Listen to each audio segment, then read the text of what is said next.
Oil prices plunge below zero, sending stocks lower. Oil prices plunged below zero on Monday as demand for energy collapses amid the coronavirus pandemic and traders don't want to get stuck owning crude with nowhere to store it. Stocks were also slipping on Wall Street in afternoon trading, with the S&P 500 down 0.9%, but the market's most dramatic action was by far in oil, where benchmark U.S. crude for May delivery plummeted to negative $3.70 per barrel, as of 2:15 p.m. Eastern Time. Much of the drop into negative territory was chalked up to technical reasons. The May delivery contract is close to expiring, so it was seeing less trading volume, which can exacerbate swings. But prices for deliveries even further into the future, which were seeing larger trading volumes, also plunged. Demand for oil has collapsed so much due to the coronavirus pandemic that facilities for storing crude are nearly full. Tanks could hit their limits within 3 weeks, according to Chris Midgley, head of analytics at S&P Global Platts. Economic aid: Shake Shack plans to send back $10 million coronavirus stimulus loan. Refinancing your mortgage, is now a good time to do it? Benchmark U.S. crude oil for June delivery, which shows a more normal price, fell 14.8% to $21.32 per barrel, as factories and automobiles around the world remain idled. Big oil producers have announced cutbacks in production in hopes of better balancing supplies with demand, but many analysts say it's not enough. Basically, bears are out for blood, analyst Naeem Aslam of Avatrade said in a report. The steep fall in the prices because of the lack of sufficient demand and lack of storage place, given the fact that the production cut has failed to address the supply glut. Halliburton swung between gains and sharp losses, even though it reported stronger results for the first 3 months of 2020 than analysts expected.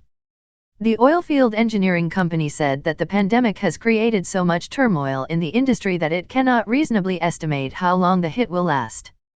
It expects a further decline in revenue and profitability for the rest of 2020, particularly in North America. Brent crude, the international standard, was down $1.78 to $26.30 per barrel. In the stock market, the mild drops ate into some of the big gains made since late March, driven lately by investors looking ahead to parts of the economy possibly reopening as infections level off in hard-hit areas. Pessimists have called the rally overdone, pointing to the severe economic pain sweeping the world and continued uncertainty about how long it will last. The Dow Jones Industrial Average was down 364 points, or 1.5%, to 23,887. The Nasdaq was down 0.1%. More gains from companies that are winners in the new stay-at-home economy helped limit the market's losses. Amazon rose 1.4%, and Netflix jumped 3.8% as people shut in at home buy staples and look to fill their time. Clorox likewise rose toward a new record and was up 1% as households and businesses that remain open look to stay clean.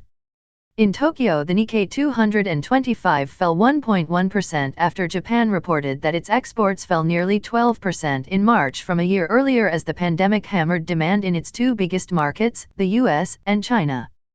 The Hang Seng Index in Hong Kong lost 0.2%, and South Korea's Kospi fell 0.8%.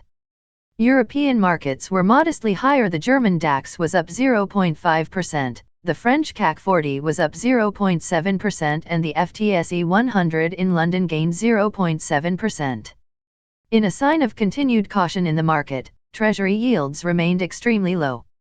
The yield on the 10-year Treasury slipped to 0.64% from 0.65% late Friday. It started the year near 1.90%.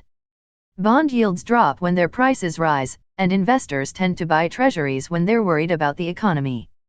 Stocks have been on a generally upward swing recently, and the S&P 500 just closed out its first back-to-back weekly gain since the market began selling off in February. Promises of massive aid for the economy and markets by the Federal Reserve and U.S. government ignited the rally, which sent the S&P 500 up as much as 28.5% since a low on March 23. More recently, countries around the world have tentatively eased up on business shutdown restrictions put in place to slow the spread of the virus. But health experts warn the pandemic is far from over and new flare-ups could ignite if governments rush to allow normal life to return prematurely. The S&P 500 remains about 15% below its record high in February as millions more U.S. workers file for unemployment every week amid the shutdowns. Many analysts also warn that a significant part of the recent recovery in stocks is due to the expectation among some investors that the economy will rebound sharply once economic quarantines are lifted. They're essentially predicting that a line chart of the economy will ultimately resemble the letter V, with a wild ride down but then a quick pivot to a vigorous recovery. That may be too optimistic.